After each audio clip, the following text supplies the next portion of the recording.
बिस्मिल्लाहिर्रहमानिर्रहीम। नाज़रीन, पाकिस्तान किसान टीवी ਦੇ ਨਾਲ मैं ਤੁਹਾਡਾ ਮੇਜ਼ਬਾਨ ਮੀਆਂ ਤਸਵਰ ਇਜਾਜ਼। ਤੇ ਬੜਾ ਜ਼ਿਆਦਾ ਸਵਾਲ ਆ ਰਿਹਾ ਸੀ ਕਿ ਮੁੰਜੀ ਦੇ ਰੇਟ ਦਾ ਕੀ ਬਣੇਗਾ। ਰੇਟ ਦੇ ਬਾਰੇ ਤਾਂ ਮੈਂ ਚੀਖਾਂ ਮਾਰ ਤੁਹਾਡੇ ਨਾਲ ਥੱਕ ਗਿਆ ਅੱਜ ਤੋਂ 2 ਮਹੀਨੇ ਪਹਿਲੇ ਕਿ ਮੁੰਜੀ ਦੇ ਹਾਲਾਤ ਇਸ ਦਫਾ ਠੀਕ ਨਹੀਂ ਹੈਗੇ। ਇੱਕ ਗੱਲ, ਦੂਸਰੀ ਗੱਲ, ਇੱਕ ਅੱਲਾਹ ਤਾਲਾ ਦੀ ਤਰਫੋਂ, ਇੱਕ ਅੱਲਾਹ ਤਾਲਾ ਦੀ ਕੁਦਰਤੀ ਇੱਕ ਆਜ਼ਮਾਇਸ਼ ਵੀ ਆ ਗਈ ਹੈ ਕਿ ਗਰਮੀ ਬਹੁਤ ਜ਼ਿਆਦਾ ਹੋ ਗਈ ਹੈ, ਨਾਲ ਹਵਾ ਦੇ ਵਿੱਚ ਨਮੀ ਬਹੁਤ ਜ਼ਿਆਦਾ ਰਹਿ ਗਈ ਹੈ, जिंदी वजह तो की होया कि साड़ी धान दियां आलमोस्ट तमाम वैरायटियां दी जड़ा ना पोलीनेशन सही नहीं हुई, मां सिवाय एक वैरायटी दे जिहड़ी कि 1847 है। और ये साबित भी हो जाएगी चंद एक दिनों तक, 2-3 दिनों तक मैं एक वीडियो व्लॉग रिकॉर्ड करके भी शेयर करांगा। वो तुहानूं नज़र आ जाएगा कि हर वैरायटी पाकिस्तान दे विच पंप हो गई है, लेकिन 1847 पंप नहीं हुई। फुल गर्मी च लगी हुई भी साढ़े जनवरी तो रख के, बल्कि फरवरी मार्च तो रख के हुण तक दे जिहड़े तमाम 1847 दे एक्सपैरीमेंट ने वो सारे कामयाब हो रहे हैं। किसी भी मौसम दे विच उन्हें नुकसान नहीं दिता।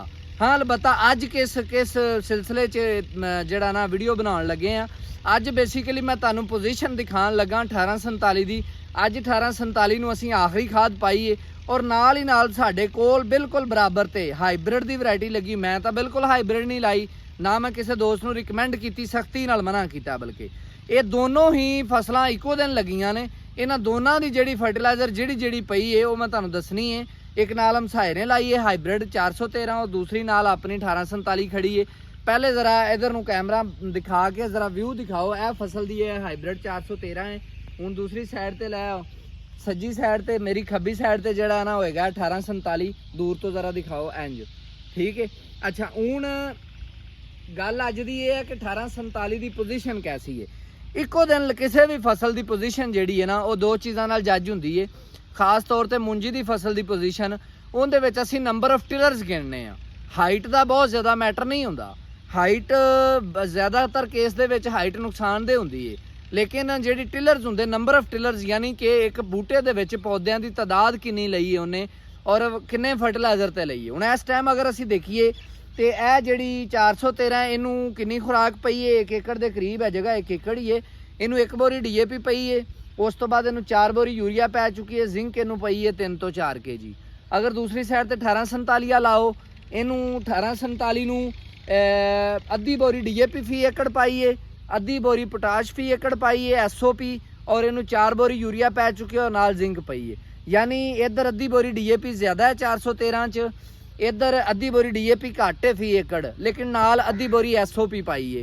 ये हूँ इन्हां दी पोजीशन देख लवो की है। पोजीशन जरा मैं तुहानूं दिखाना।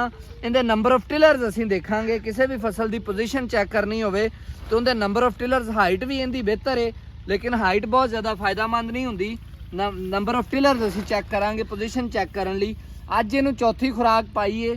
अज तकरीबन 24 तो 25 दिनों की फसल है। इहदे विच नंबर ऑफ टिलर्स चैक करो जी, 1 2 3 4 5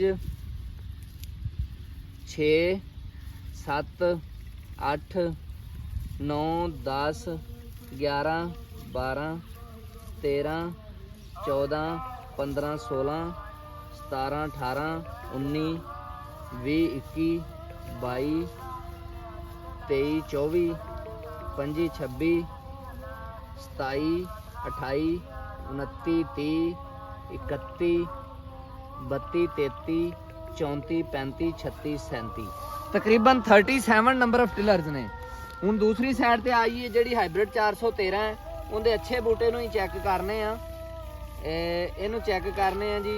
1 2 3 4 5 6 7 8 9 10 11 12 13 14 15 16 17 18 19 20 21 22 23 24 25 26 27 28 ਤੇ 37 तकरीबन 10 ਜਿਹੜੇ ਨਾ ਨੰਬਰ ਆਫ ਟਿਲਰਸ ਜਿਹੜੇ ਨਾ ਘੱਟ ਨੇ ਇਹਦੇ ਵਿੱਚ ਤੇ 10 ਇਹਦੇ ਵਿੱਚ ਐਕਸਟਰਾ ਨੇ।